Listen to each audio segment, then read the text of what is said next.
नमस्ते। तो आज हम एक भूत की कहानी को सिर्फ सुनेंगे नहीं बल्कि उसका कह सकते हैं एक तरह से पोस्टमार्टम करेंगे। हम ये समझने की कोशिश करेंगे कि डरावनी कहानियाँ आखिर बनती कैसे हैं और वो कौन सी चीजें होती हैं जो हमें अंदर तक डरा देती हैं। तो कहानी शुरू होती है एक बिल्कुल क्लासिक हॉरर सेटअप के साथ। सुनसान जंगल, अंधेरी रात और 3 दोस्त। मतलब माहौल पहली लाइन से ही सेट हो जाता है कि कुछ तो गड़बड़ होने वाली है। चलिए इस कहानी की गहराइयों में उतरते हैं। देखिए, हर कहानी की एक शुरुआत तो होती ही है ना? पर हॉरर कहानियों में शुरुआत असल में उस पल से होती है जब हमारी नॉर्मल सेफ दुनिया में दरारें पड़नी शुरू हो जाती हैं। तो होता ये है कि कहानी हमें पहले अपने किरदारों से मिलवाती है, उस सुनसान जगह का माहौल बनाती है और फिर बस एक घटना, एक दोस्त का अचानक गायब हो जाना और पूरी कहानी की दिशा ही बदल जाती है। तो पहले तो सब यही सोचते हैं कि भाई अजय मजाक कर रहा होगा, उनकी आवाज़ में थोड़ी चिढ़ भी है। पर ये ना हॉरर का एक बहुत पुराना नुस्खा है। पहले आपको कंफर्टेबल करो, यकीन दिलाओ कि सब ठीक है, ताकि जब असली खतरा सामने आए तो डर का झटका और जोर से लगे। और बस अंधेरे से आए उस एक चीख के साथ ही सारा मजाक खत्म हो जाता है, खेल खत्म। यहीं से कहानी का असली डर, असली थ्रिल तेजी से ऊपर चढ़ना शुरू होता है। चलिए अब देखते हैं कि ये कहानी आगे कैसे बढ़ती है। यहाँ से टेंशन और डर को धीरे धीरे स्टेप बाय स्टेप बढ़ाया जाएगा ताकि हमें समझ आए कि खतरा असल में कितना बड़ा है।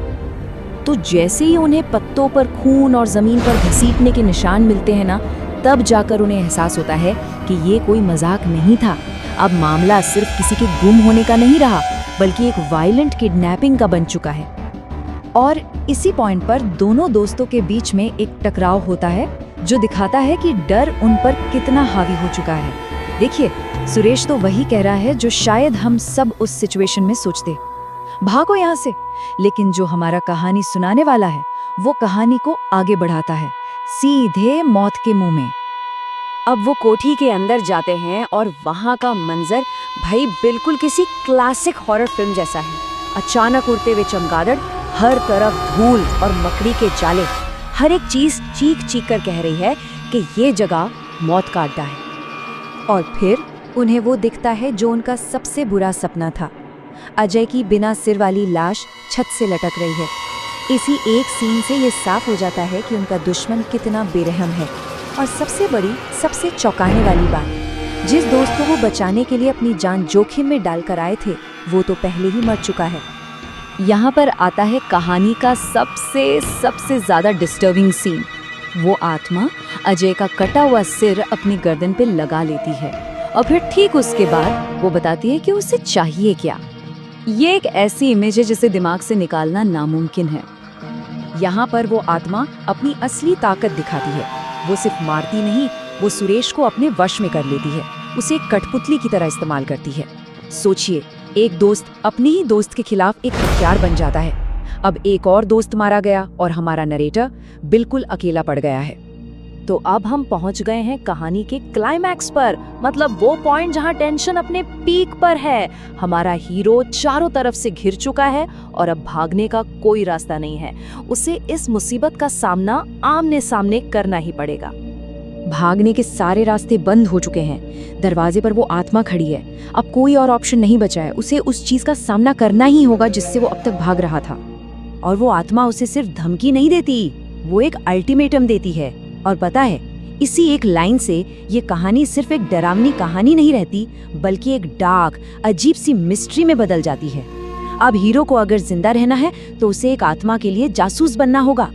क्लाइमैक्स के बाद कहानी का पेस थोड़ा बदलता है। अब फोकस प्योर डर से हटकर उस पहेली को सुलझाने पर चला जाता है कि आखिर ये आत्मा इतनी गुस्से में, इतनी बेचैन क्यों है।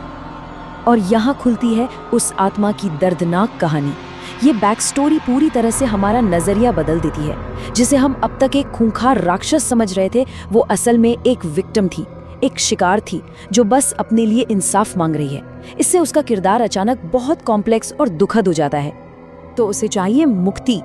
अब मुक्ति का मतलब है उसकी अधूरी आत्मा को शांति तभी मिल सकती है जब उसका शरीर पूरा हो। मतलब उसके गायब सिर को ढूंढना होगा और फिर पूरे शरीर का एक साथ अंतिम संस्कार करना होगा। यही इस पूरी पहेली का हल है। और ये वाला हिस्सा बहुत दिलचस्प है। यहाँ कहानी पूरी तरह से एक डिटेक्टिव स्टोरी बन जाती है। हमारा हीरो इस प्रॉब्लम को सॉल्व करने के लिए कोई हथियार नहीं बल्कि लॉजिक और डिडक्शन का इस्तेमाल करता है। वो छोटे छोटे सुरागों को जोड़कर सच तक पहुंचने की कोशिश कर रहा है। तो अब आता है फाइनल एक्ट। हमारा हीरो एक एक करके सारे स्टेप्स पूरे करता है।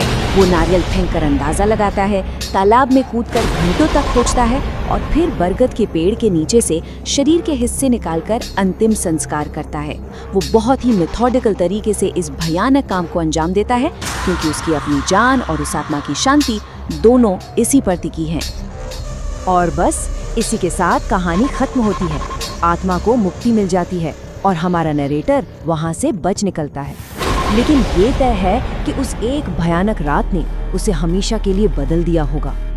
तो आखिर में ये कहानी हमारे सामने एक बड़ा सवाल छोड़ जाती है। जब कोई आत्मा अपना बदला लेना चाहती है तो क्या हम उसे हॉरर कहेंगे या फिर न्याय?